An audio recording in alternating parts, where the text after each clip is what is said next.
Great beloved, in our Kingdom Influence series, looking at conditions of the heart, and this is probably in our day and age one of the greatest challenges to deal with effectively. I remember that in Acts chapter 20, the word says that Paul, through his preaching, whenever the disciples got together, he encouraged them. And this has been the litmus test for my preaching for many years, that even if we preach doctrine or my story gives him glory, that the undertone of our preaching, there always needs to be an element of encouragement. It is necessary in our day and age where negativity is the norm, where negative influences, even negative self talk, affects the individual in a terrible, terrible way. It impacts on our mental health, it impacts on our physical health. The word says that death and life is in the power of the tongue, and those who use it will surely eat the fruit thereof. The reality is that in this day and age, you don't even need anyone else to discourage you. You just discourage the guy in the mirror, and it comes naturally. And one of the traits of a kingdom influencer is this, that we are able to deal with discouragement effectively. I remember some time back, I made a serious effort in a passive income experiment, and my expectation was that this is going to generate really good money for me.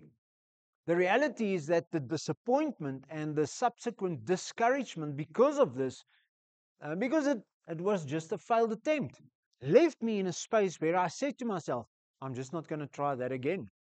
And you know, and I know, that it's in repetitive trying, getting up, doing it again, where success lies. I've often used the example of Thomas Edison that designed the light bulb, the modern day light bulb. And how many times he failed and tried again and tried again.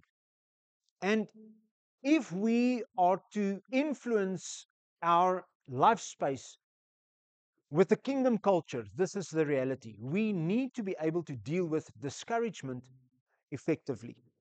I would like to read to you from 1 Samuel chapter 17, and this is just such a well-known story where young David, a teenage boy, faces a war veteran in a showdown. And there are so many thoughts and realities in the story of David versus Goliath that just serves to encourage you and I, and helps us to understand that if we can deal with discouragement effectively, we can be successful and we can maintain our kingdom influence in our life space. The word says in 1 Samuel 17, verse 33, Saul said to David, you're not able to go and fight against this Philistine. You are only and uses adolescent, and he has been a warrior from his youth. Now, just to give a little context, we know that the whole Israelite army did not sit and wait for a savior. And least of all, the young shepherd boy David, when he stood up and said, well, who's this uncircumcised Philistine? We know that the Israelite army did not give him a round of applause. We know that they did not cheer. We know that they did not encourage him. In fact, his brothers asked him, what are you doing here? The king says to him, you're just a teenage boy. This is a war veteran. Discouragement after discouragement. And you and I can relate to stories like this, whether it be in family structure or business or at school or in sports. So many times where you are discouraged through what you experience that we often would just give up. One of the very well-known feature films that I used to watch in that last week before Comrades was the very well-known classic story of Rocky Balboa.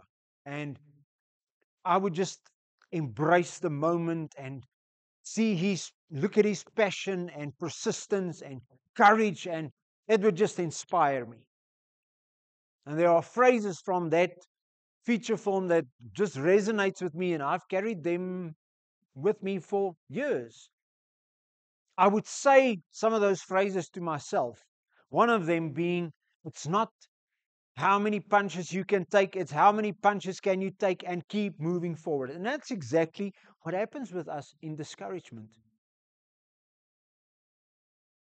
Rick Joyner refers to discouragement as one of the lethal stings that the enemy employs to pacify the body of Christ.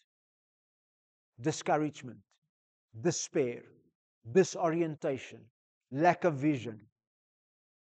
And we know that discouragement can so easily take you to a place where you are passive, hopeless, lost all faith, in despair, because you've been discouraged, either through circumstances or by people.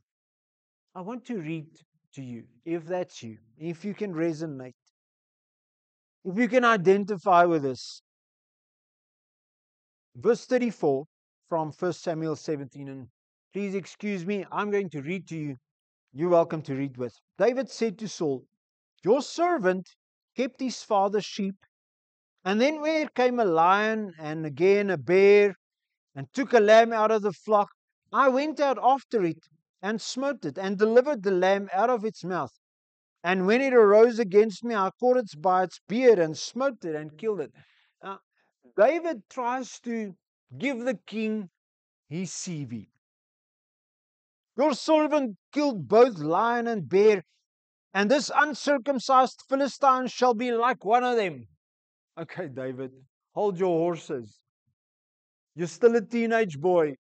He's still a war veteran. Can't you just imagine David thinking to himself, but if I can kill the bear and I can kill the lion, who's this Philistine? Yet he's surrounded by an Israelite army. And I can just imagine the chatter in the camp. I can imagine the king's servants gossiping amongst each other, saying, who does this boy think he is? Verse 37. David said, the Lord who delivered me out of the paw of the lion and out of the paw of the bear, he will deliver me out of the hand of this Philistine. What does David do? He listens to this discouraging talk. He looks at God and he realizes that this battle is not David versus Goliath. He realizes that this is darkness versus light. And he is simply the agent. Can I encourage you this morning? You are the agent of light. And whatever smoke screens the enemy has placed around you, it's just that. It's smoke screens to discourage you. They said to David, you're too young. When the king told him to take his armor, what the king was actually saying is that your dress code, David, your little overcoat and your leather belt and your slingshot, that's not good enough, David. David is a war veteran. You're just an adolescent. You don't have the experience. Discouragement, discouragement, discouragement. But David ignores all this, motivates himself, and this is the foundation of his motivation. He knows that this is a person who is not in covenant with God. When he says, who is this uncircumcised Philistine? And then he makes this statement that the Lord is the one who will deliver you. Can I encourage you? that whatever situation you're facing, let the strength of God be your portion. To be of courage, to show courage, does not lie in one's own strength and abilities and skills. David had, in the physical realm, nothing to show. He really had no resume. What he understood was this, that God is with me and God is for me. And in times of discouragement, this is really all we need. We need to understand that God is with me and God is for me. We would sing songs like, "Because He lives, I can face tomorrow," and then walk out of church with hearts that are discouraged by circumstances.